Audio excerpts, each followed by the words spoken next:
안녕하세요. 영농가 날씨의 한희경입니다. 현재 서울, 경기와 강원 영서, 경상북도 지방에는 폭염특보가 발효 중입니다. 오늘 일부 서쪽 지방에서는 올 들어 최고 기온을 기록한 곳도 있었는데요.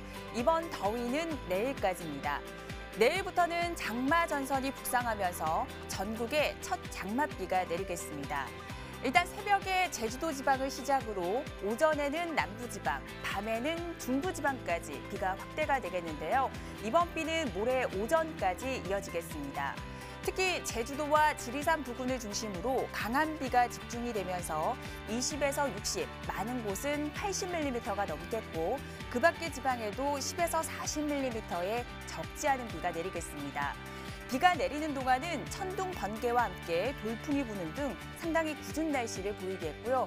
모레는 일시 소강 상태를 보이긴 하겠지만 주말에 또다시 장맛비가 내리겠습니다. 구름 모습입니다. 현재 전국적으로 맑은 날씨를 보이고 있습니다. 이 때문에 오늘 낮 기온이 크게 올랐는데요. 지금은 내륙을 중심으로는 안개가 조금씩 짙어지고 있는 모습입니다. 장마 전선은 제주도 남쪽 해상에서 조금씩 북상하고 있습니다. 이 때문에 내일 새벽에는 제주 지방에, 오전에는 남부 지방에, 밤에는 전국에 장맛비를 뿌리겠습니다. 일단 비는 모레 오전까지 계속 이어질 것으로 예상이 됩니다. 내일 아침 기온을 보시면 서울이 21도 등 전국이 20도 안팎으로 오늘보다는 기온이 조금 높겠습니다.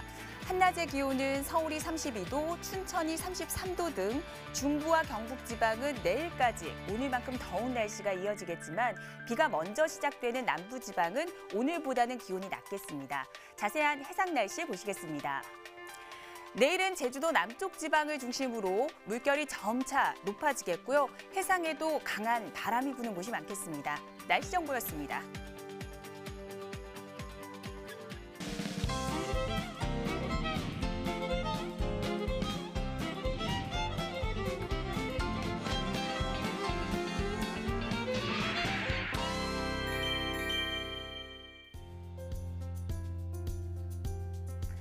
날씨를 알면 농사가 보인다. 영농가 날씨 오늘은 MBS의 조영철 전문위원과 함께 이야기 나눠보도록 하겠습니다. 안녕하세요. 안녕하십니까. MBS 한국농업방송 조영철 위원입니다. 네, 오늘 낮 최고 기온이 30도를 크게 웃돌면서 어제보다 더 더운 날씨를 보였는데요. 이번 더위는 내일까지만 견디시면 될 것 같습니다. 내일부터는 전국에 장맛비 소식이 있잖아요. 네, 앞서 예보해 주신 것처럼 내일부터 본격적으로 장마가 남부지방에서부터 시작해서 이제 올라오고 있는데요. 참고적으로 작년의 장마 시기를 한번 알아보도록 그렇게 하겠습니다. 작년에는 중부지방 장마는 6월 26일부터 7월 10일까지였고요. 남부지방은 6월 26일부터 7월 9일까지였습니다. 그리고 제주도는 6월 19일부터 7월 9일까지였는데요. 시기적으로는 작년이나 올해 모두 예년보다 7일 정도 늦어졌습니다. 네, 그럼 여기서 올해 장마가 왜 늦어졌는지 그 이유를 알아보도록 하겠습니다. 6월 초반부터 최근까지 베링해 부근 상층 약 5km 상공에 기압능이 발달했습니다. 우리나라 부근에는 상층 기압골이 위치했는데요. 이로 인해서 상층의 차고 건조한 공기가 우리나라로 자주 유입이 되면서 장마 전선의 북상이 저지됐습니다. 베링해 부근의 상층 기압능이 발달한 원인은 이 지역의 해빙 면적이 평년보다는 매우 적었기 때문인 것으로 분석이 되고 있습니다. 내일부터는 장마 전선이 북상하면서 새벽에 제주 지방을 시작으로 밤에는 전국적으로 영향을 줄 것으로 예상이 됩니다. 이어서 영농가 날씨 오늘 다룰 주제를 화면으로 만나보도록 하겠습니다.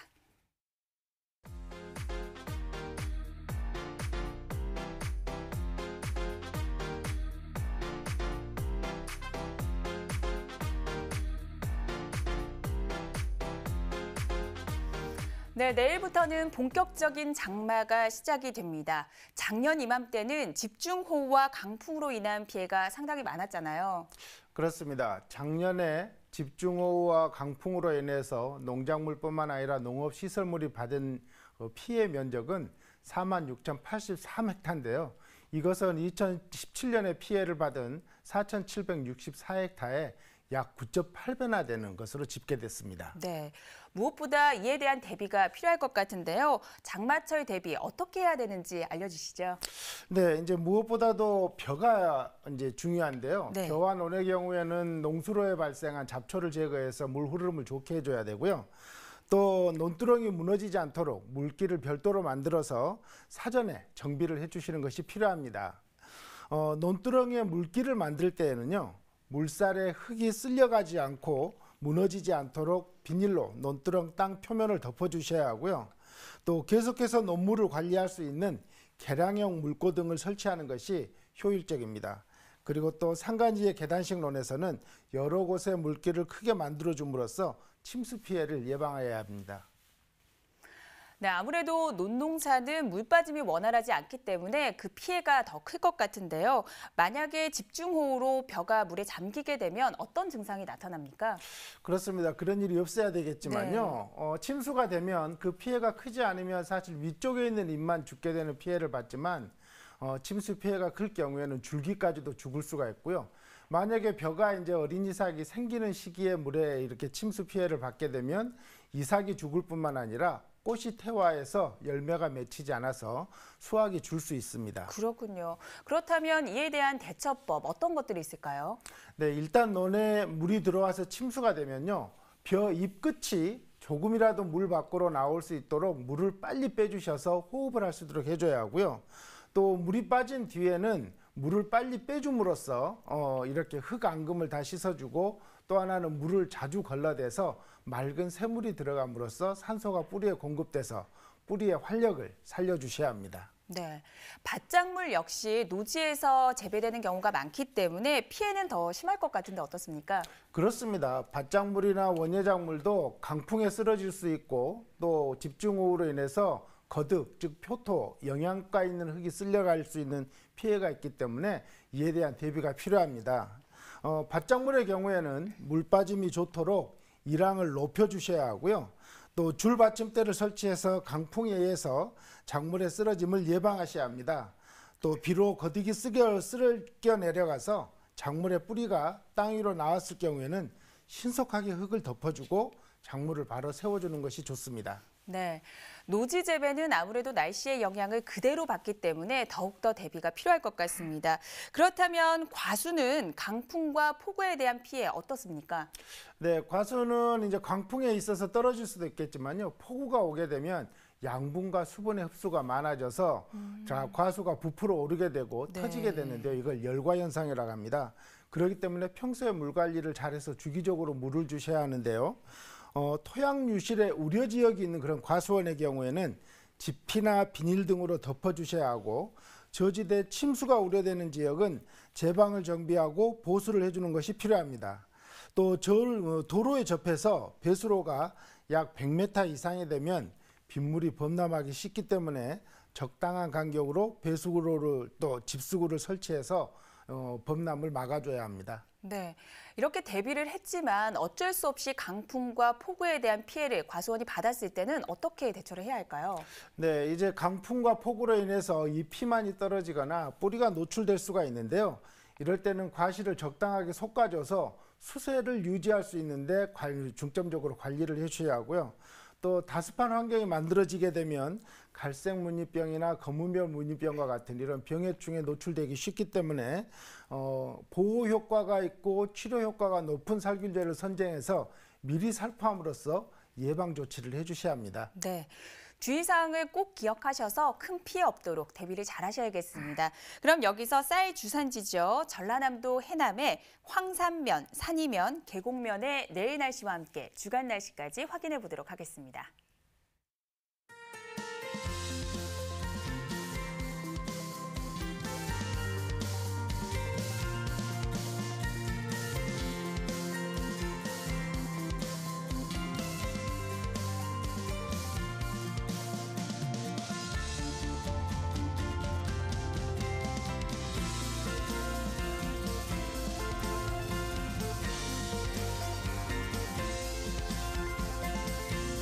네, 현재 시간 8시 40분 지나고 있습니다.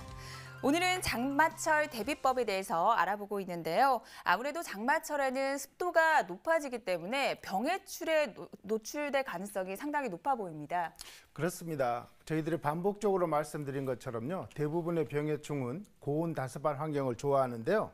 그렇기 때문에 장마철에는 병해충에 대한 대비가 특별히 필요한 시기입니다. 네, 그렇다면 특히 어떤 병해충을 주의해야 합니까? 무엇보다도 재배 면적이 넓은 고추에서 발생하는 탄저병을 조심하셔야 되는데요.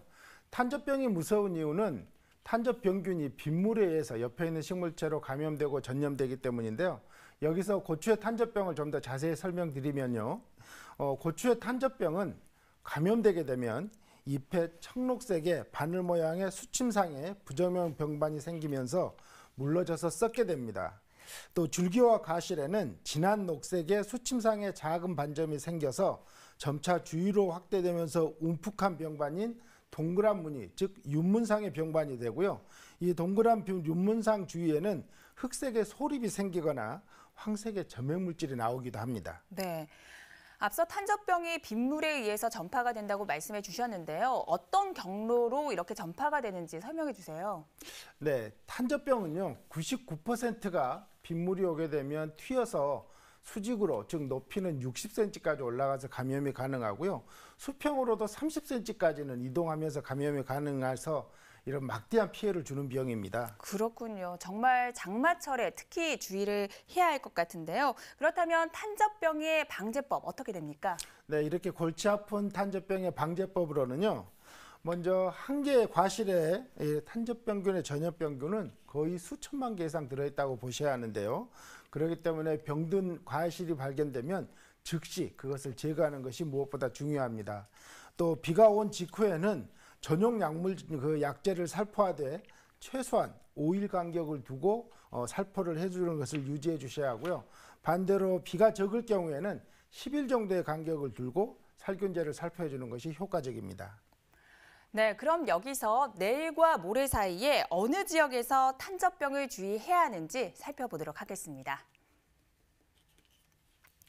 색깔이 붉을수록 경보 수준으로 미리 방제 작업을 하지 않으셨다면 피해 발생이 우려되는 곳입니다.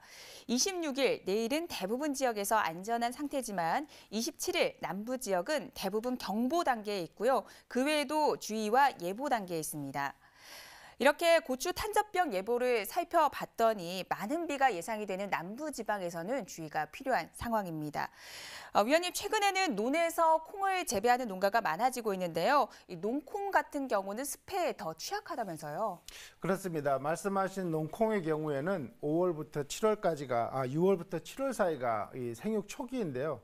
이때 집중호우가 발생해서 습해를 입게 되면 역병이나 전문이병이 발생할 수 있는데요. 이런 병이 발생하면 적게는 40%, 크게는 100%까지 수량 손실이 발생할 수 있습니다. 네, 수확량이 40%에서 많게는 100%까지 감소할 수 있다고 하니까 무엇보다도 대비가 아주 절실한 상황인데요. 그렇다면 대비법을 조금 더 자세하게 짚어주시죠.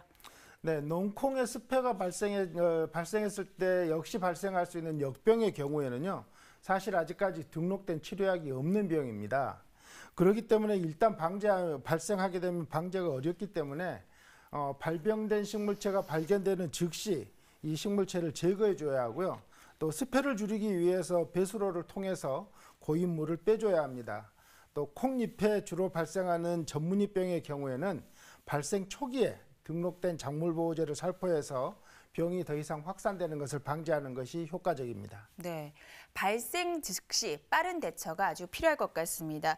또 비가 많이 오게 되면 작물뿐만이 아니라 농기계 관리도 상당히 중요하다면서요? 그렇습니다. 우리나라는 일반적으로 농기계를 외부에 방치하는 경우가 많은데요. 장마철이나 비가 오는 시기에는 이 농기계들이 비를 맞지 않도록 비가 맞지 않는 실내나 비가림 시설 안으로 집어넣는 것이 바람직합니다. 그렇군요. 정말 장마철 농기계 관리도 필수일 것 같은데요. 그렇다면 점검법을 꼼꼼하게 짚어주시죠. 네, 이제 장마철이나 비가 오기 전후에 농기계를 관리하는 방법으로는요. 빗물이나 습기 등으로 농기계가 녹슬거나 부식되기 쉬운데요. 그렇지 않도록 불순물을 깨끗이 씻어내고 기름칠을 해주셔야 하고요.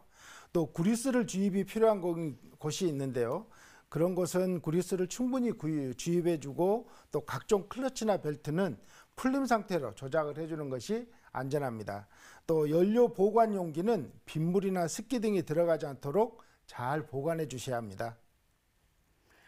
네, 내일부터 모레 오전 사이에 전국적으로 장맛비가 예상되니까요. 무엇보다도 폭우로 인한 농기계 피해가 없도록 미리미리 점검을 하셔야겠습니다. 그럼 만약에 어쩔 수 없이 이 농기계가 침수 피해를 입었다면 어떻게 해야 하는지도 알려주세요. 네, 말씀하신 것처럼 어쩔 수 없이 농기계가 침수될 수도 있는데요. 이때는 바로 사용하지 않더라도 서둘러서 수리를 하는 것이 성능을 유지할 수 있을 뿐만 아니라 과다한 수리비가 발생하는 것을 예방할 수 있는 조치입니다.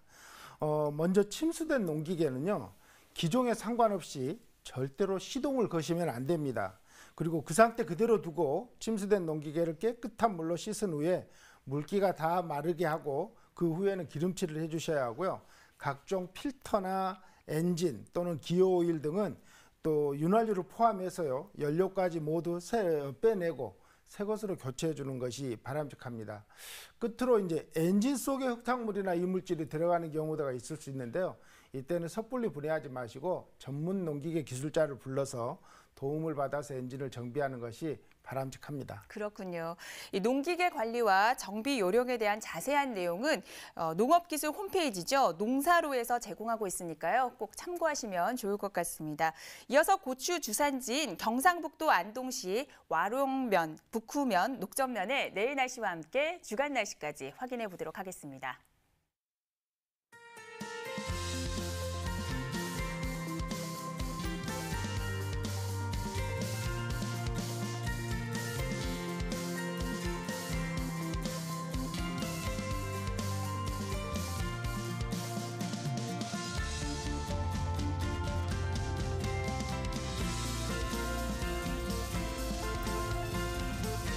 네, 이번에는 병해충에 관한 궁금증을 풀어보는 시간입니다. 오늘의 병해충 상담소 함께 만나보시죠.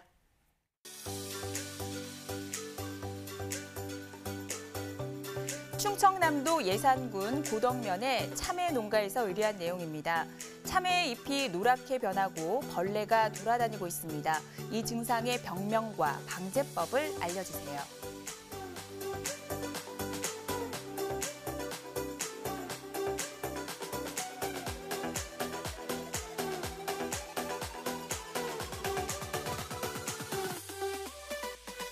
네, 총체벌레에 의한 피해라고 진단 소견이 나와 있는데요. 이 총체벌레 어떤 해충인가요? 네, 사례에서 말씀하신 총체벌레는 특히 참외에 피해를 주는 총체벌레로는 꽃노랑 총체벌레와 오이 총체벌레 두 종류가 있는데요. 총체벌레류는 노란색과 흰색을 좋아하는 그런 해충입니다. 그러다 보니까 참외나 오이, 고추 등의 꽃이 피면 꽃에 달려들어서 어린 과실을 가해하는 것이 특징인데요. 이 해충의 밀도가 높아지면 잎 뒷면을 가해해서 황화 현상을 유발하게 되고요. 심하면 잎 전체가 말라 죽게 되는 피해를 줍니다. 또 과실의 껍질에는 회색이나 갈색의 지저분한 얼룩을 만들고 과실 표면을 거칠게 하는 피해를 주기도 합니다. 네, 그렇다면 이 총체벌레는 어떻게 방제를 하면 좋을까요? 네, 이 총체벌레가 참 어려운 해충인 게 기주 범위가 넓고요. 번식력이 워낙 강하기 때문에 한 번 발생하면 방지하기가 어려운 해충 중에 하나입니다. 그렇기 때문에 농가에서는 수시로 지금부터라도 흰 종이 위에 꽃이나 이렇게 식물체를 털어봐서 총체벌레가 발생하는 초기를 잡아내고 이때 꼭 방제를 해주셔야 합니다. 이제 총체벌레를 방지하는 방법으로는요. 먼저 시설 재배의 경우에는 출입문과 환기창에 해충 방지망을 씌워서 성충이 안으로 침입하는 것을 막아줘야 하고요.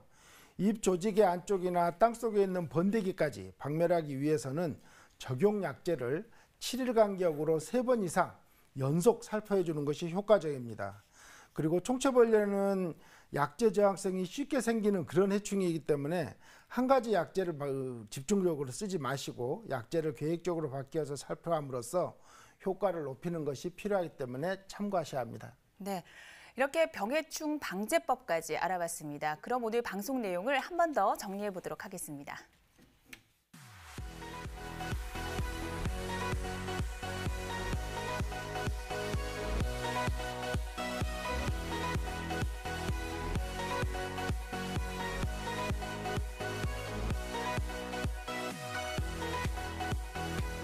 날씨와 농사 이야기를 나누다 보니 어느새 마칠 시간입니다. 도움 말씀 주신 조영철 위원님 감사드립니다. 수고하셨습니다. 네, 내일 제주와 남해안 지방에 많은 장맛비가 예상이 되니까요. 비 피해 없도록 대비 잘하셔야겠습니다. 저희는 내일 저녁에 다시 찾아뵙겠습니다. 고맙습니다.